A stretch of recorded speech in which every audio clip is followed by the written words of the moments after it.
உடல் அழகு பெறும், உடல் பலமும் அதிகரிக்கும். உடல் அழகு மற்றும் உடல் பலம் ரெண்டுமே வந்து இந்த பனங்கிழங்குல இருக்கு. மூன்றாவதாக, சுண்ணாம்பு சேர்த்து எடுக்கப்படும் பனஞ்சாறுக்கு பதநீர் என்று பெயர். மேக நோய் இருப்பவர்கள் இதை தொடர்ந்து 40 நாட்கள் அருந்தி வந்தால் நோய் தீரும். அற்புதமான மருந்துங்க பதநீர். நான்காவதாக, பதநீரில் இருந்து எடுக்கப்படும் கருப்பட்டி, பனங்கற்கண்டு ஆகியவற்றிற்கும் பதநீரின் நோய் தீர்க்கும் குணங்கள் உண்டு.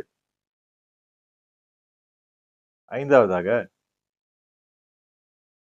பனை வெல்லத்துடன் சுக்கு மற்றும் நிலக்குமிழ் சம அளவு எடுத்துக்கொண்டு குடிநீராக காய்ச்சி குடிக்க சுரம், மந்தம், மேகநோய் ஆகியவை நீங்கும்.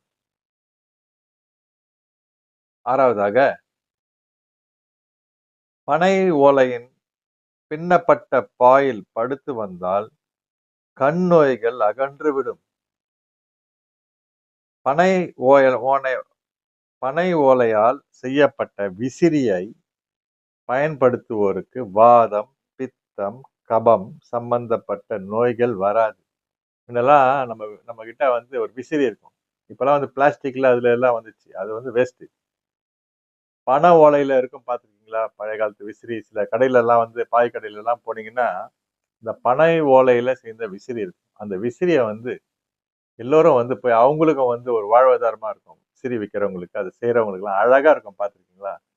அந்த விசிறிய வந்து வாங்கிட்டு அப்படியே விசிறினீங்கன்னா வாதம், பித்தம், கபம் சம்பந்தப்பட்ட நோய்கள் தீரும். வராது. தீரும் இல்ல, வராதுன்னு போட்டிருக்காங்க. எவ்வளவு பெரிய விஷயம் இல்லைங்களா? அதனால இந்த தேங்காயையும், நுங்கையும், பனங்கற்கண்டையும், இளநீரையும் விடாதீங்க. இளநீர்லாம் வந்து நிறைய கிடைக்குது. அடிக்கடி நீங்க இளநீர்லாம் வந்து நீங்க வாங்கி குடிக்கலாம். இதெல்லாம் வந்து உடல் உஷ்ணத்துல எல்லாம் வராது. உடல்ல இந்த கட்டிங்க எல்லாம் வராது. அது இல்லாம வந்து பனம் பாய், அந்த பாயில படுத்தீங்கன்னா வந்து உங்களுக்கு வந்து கண் நோய் எல்லாம் வராதுன்னு சொல்றாங்க. விசிறி, இந்த விசிறி பனை ஓலையில செஞ்ச விசிறியில வந்து இது பண்ணா வாதம், கபம், பித்தம் இதெல்லாம் வந்து வராதுன்னு சொல்றாங்க.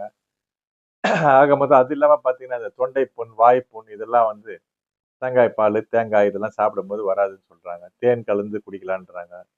இதெல்லாம் தான் எல்லாம் ரொம்ப சிம்பிளா தான் இருக்கு. இந்த நுங்கு சாப்பிடலாம், தோலோட உள்ள நுங்கு சாப்பிடலாம், வேர்க்குருலாம் வராது, உஷ்ணத்தால வர கோளாறுகள்லாம் வராது. அப்புறம்